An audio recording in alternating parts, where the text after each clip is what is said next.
Is the RTX 5090 powerful enough to deliver a pleasant gaming experience with ray tracing enabled, or is this feature still too demanding even for NVIDIA's flagship GPU?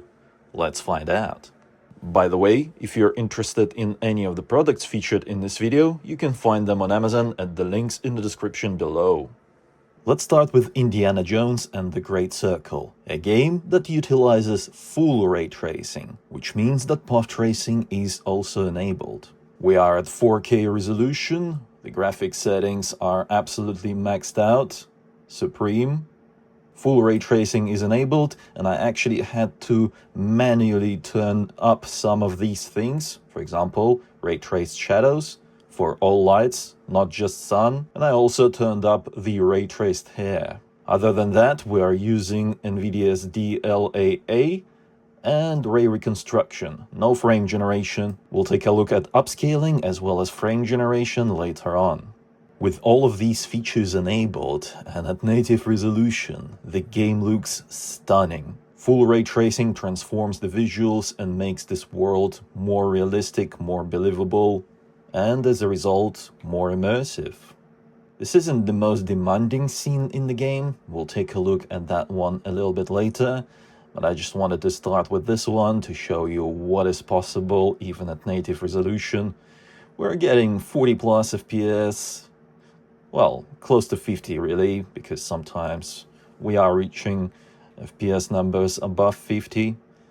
Not consistently though. In my opinion, a pleasant experience constitutes a 60 plus FPS experience consistently, which we are not getting right now, so we have to make some adjustments. The easiest compromise we can make to boost our performance is to use resolution upscaling. Let's use DLSS Quality mode. That boosted our performance well past 60 FPS in this particular level, and this is a pleasant experience now, sometimes reaching 90 plus. Beautiful. In terms of visuals, we didn't lose much. DLSS Quality looks very similar to native resolution. You'll have to bust out a zoom lens to find any differences compared to native DLAA solution. I use DLSS Quality to boost FPS even in games where it's not needed, just to lower that power consumption if I can. Because indeed, using DLSS also lowers the GPU power consumption. Unfortunately, this is not quite enough to handle the most GPU demanding scenes in the game. For example, this jungle scene has a lot of foliage. It is beautiful, especially with full ray tracing enabled. It is super realistic. The lights, the shadows, the foliage. It looks beautiful.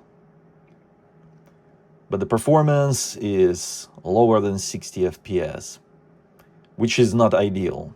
I mean, this is not a flagship experience in terms of FPS, that is.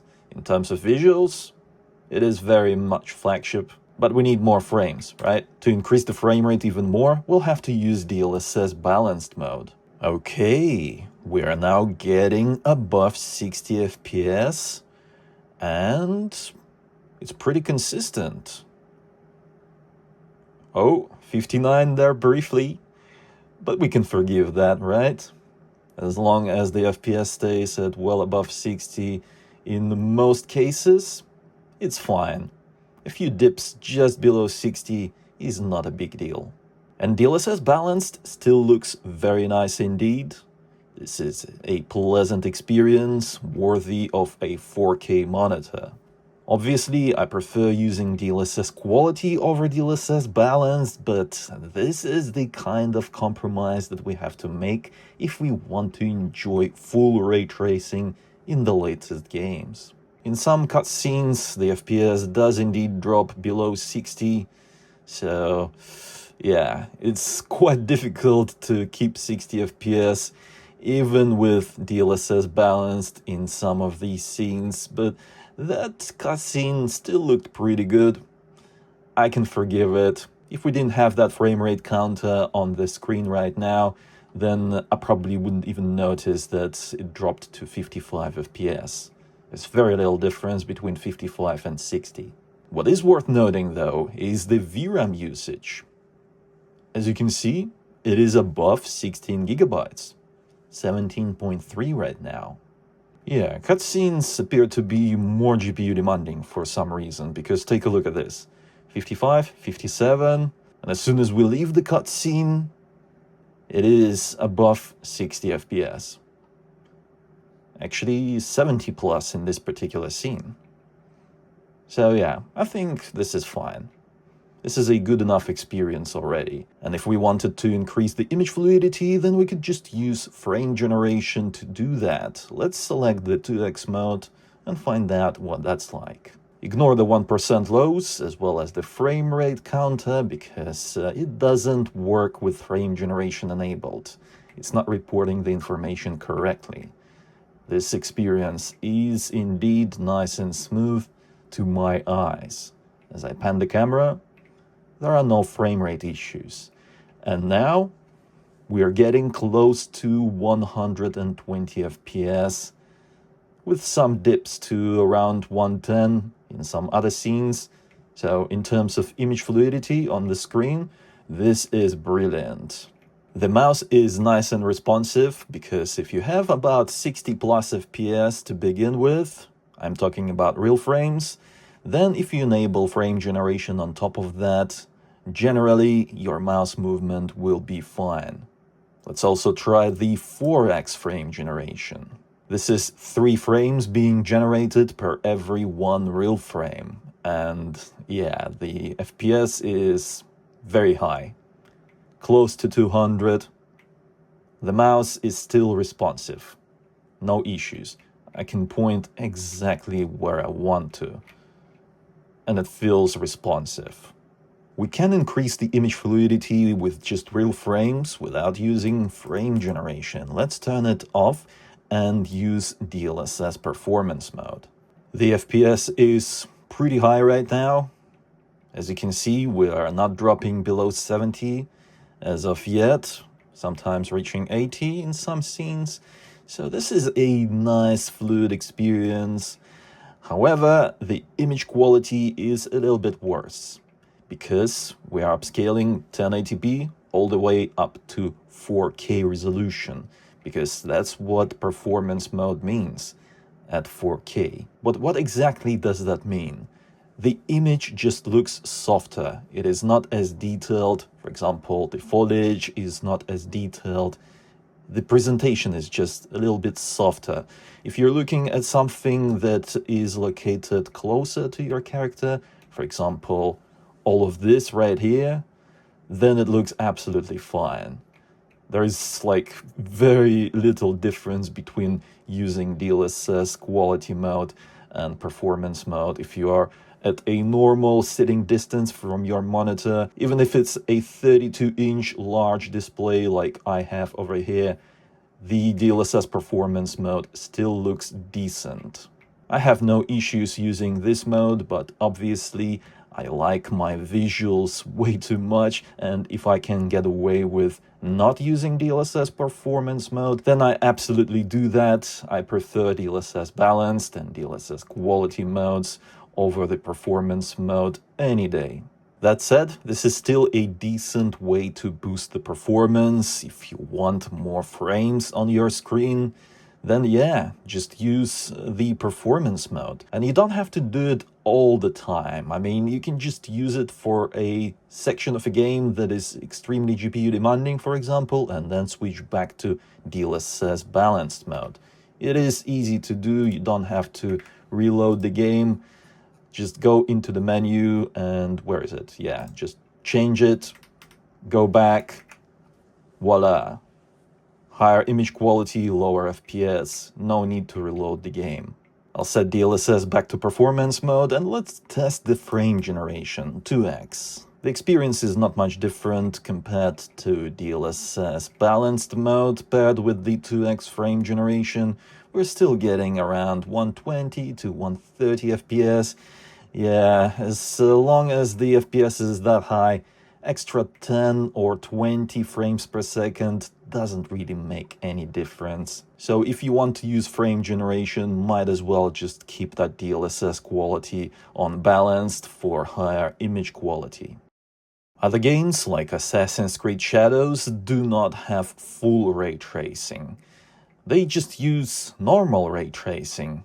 This particular game has ray-traced global illumination and reflections. We are at 4K resolution, native, using NVIDIA's DLAA, no resolution upscaling, no frame generation. And the graphic settings are absolutely maxed out. And I mean maxed out by manually maxing out everything, because the highest, ultra-high graphics quality preset does not max out ray tracing and BVH quality. Everything else is maxed out as well. And that results in a 50 plus FPS experience. So this is not a 60 FPS experience. Yeah. At native resolution, just don't expect to play these games, these new games, with maxed out settings, as well as maxed out ray tracing. Even on the RTX 5090, that's just not going to happen. In some simpler scenes, you will indeed see very close or even 60 FPS, but if you want a consistent 60 plus FPS experience, then you still have to use upscaling. Let's try DLSS Quality mode. Yes, this is much better. 60 plus FPS, well above 60 actually, sometimes reaching 70 plus. And the image quality looks good. This is a superb experience, especially for this game. Yeah, very nice indeed. You see, when you don't use full ray tracing, that includes path tracing, you don't need to go as low as DLSS Balanced or DLSS Performance mode to enjoy a game, because some of these ray traced effects, they're not that difficult to run for modern GPUs, especially for the RTX 5090. Yeah, it's fine. To improve image fluidity, we can add frame generation on top of this. Let's use NVIDIA Frame Gen. We're now getting close to 120 FPS. Actually, close to 150 sometimes. Yeah, very nice indeed. Very fluid. On a high refresh rate monitor, this is highly enjoyable. But let's see how far we can go without using frame generation. Let's turn it off and use DLSS Balanced mode instead. Yeah, this game doesn't scale well with lower DLSS qualities. Indeed, we are getting more frames per second, but it's not wildly more. In some games, you'll get a massive FPS boost from lowering DLSS quality. In other games, not so much. We should also try DLSS Performance mode, just for the completion's sake. We got another minor FPS boost, but at what cost? The image quality is worse now. If you look at the grass, which is moving, yeah, DLSS 4 for some reason isn't doing a fantastic job resolving all those pixels, especially at lower resolutions. This looks like a blurry mess, that grass, that moving grass over there. Yeah, so anything below DLSS quality mode starts looking rougher and rougher. Oh, I'm sorry, kids. Yeah, and the performance mode, as a result of that, doesn't look that good in this particular game. In some games, it looks fine. In this game, nah, I don't like it. I'd rather keep it on DLSS Quality mode or DLSS Balanced mode. Alan Wake 2 is probably the most GPU demanding ray-traced game in my library. And yeah, it does look amazing. And it does feature full ray tracing, which means that path tracing is also enabled, but just take a look at this performance, and this isn't even the most GPU demanding level in the game. There are areas that are way more GPU demanding. Let's just quickly take a look at the settings, shall we? We are at native 4K resolution, and the graphic settings are manually maxed out. Ray tracing is set to ultra, which means that we are indeed using full ray tracing. That includes path traced indirect lighting. And if we load into a more GPU demanding level in the game, yeah, the FPS is well below 30 now. This forest, it's just killing the FPS every time, every damn time. We do have to spend quite a lot of time roaming this forest, so we better make sure that we have good performance to actually, enjoy this. Let's try achieving that by using DLSS upscaling, starting with the quality mode. In the town area, it is enough to push us close to that 60 FPS experience. When we are just indoors, it's fine, 60 plus. And once we go outside, the FPS is even higher, 70 plus right now. Oh, even reaching 80 plus in some scenes. Nice. However, as soon as we load back into the forest, our frame rate is down to 43, 42 FPS. Yeah. This is not good. Still not good enough. As a result, we have to make more compromises. But that said, not all of the forest is as demanding as that area right there. Because as you can see, I keep running, and in some places we see close to 60 FPS. But in other places, it nears 40 FPS. I guess we have to keep going. DLSS Balanced. Indoors, the FPS is now really close to 80, which is nice to see. We are getting a pretty nice FPS boost from using DLSS Balanced mode. I'm always happy to see that. Oh, look at that, 91 FPS right here. It goes up to 95, even 100. Okay, nice. And if we load into the forest, let's take a look. Yeah, it's still at 50 FPS. Well, this is not an absolutely horrible experience. We're still dropping to around 44 in some of these scenes. It's not good enough. It's still not good enough, even on DLSS Balanced. You see what I'm talking about? Some games are just way too demanding. I don't know, maybe they could have done something differently there. I'm talking about the game developers. Maybe they could have, adjusted some things to make this game run smoother. We're still encountering more and more sections that are GPU demanding. And in them, we see around 50 plus FPS. That isn't nice on such an expensive graphics card. The only thing we can do is lower that resolution upscaling quality to performance mode. So that's 1080p upscaled to 4K. Indoors, our FPS is now really close to 90. Yeah, this is a brilliant experience. So, everywhere apart from the forest, the game now runs really well. Look at this, 100 plus FPS. Brilliant, right?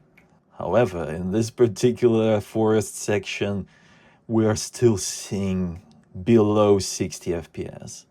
It's 50 plus, but hot damn, this is still disappointing to see. Oh, 70 plus in this area right here. Yeah, basically in some of these games we have to make some gruesome compromises, but it's the same as with the first one. What you can do is just, when you encounter areas like this one right here, just drop your DLSS quality to performance mode and enjoy the game through this section right here. And once you're done with this section, you can just go back to the graphics settings real quick and flip that resolution upscaling to DLSS quality mode, for example, and continue playing like that. No need to reload the game. It works fine. applies okay. Of course, it's still the best practice to reload the game, but I'm just saying that you don't have to. It will work fine if you're just, using it for your own purposes and not benchmarking. In conclusion, I'd like to say that indeed, the RTX 5090 is unbeatable when it comes to ray tracing performance.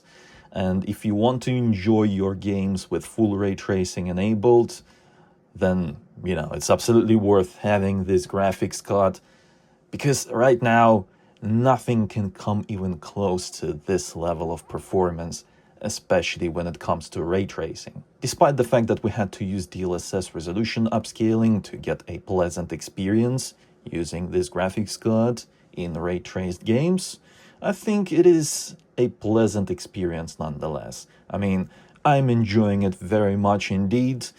It's not perfect every time, and it's kind of sad that you pay so much money and you still have to tweak around with settings so much. I really hope that NVIDIA will actually improve ray tracing performance by a lot in the next generation, because, this is just not a premium experience, is it?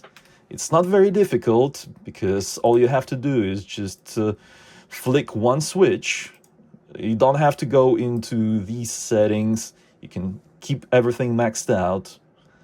So, I don't know, maybe it's not such a big deal, maybe I'm over-exaggerating it a little bit, but I have high expectations when I spend this much money on a graphics card. Nonetheless, I'm still happy with this experience and I highly recommend it. If you can afford it, then go ahead. The RTX 5090 is worth it in my opinion. Just a disclaimer, I think that this is a luxury item, not a necessity, so don't be judging this as a good or bad value. That's what I think about this experience. Let me know your thoughts in the comments below. And if you're interested in any of the products featured in this video, you can find them on Amazon and the links in the description below. If you enjoyed this video, don't forget to reward my work with a like. It really helps out a lot, and I tremendously appreciate it. If you haven't already, subscribe for more videos like this. It was I, Vadim. Until next time.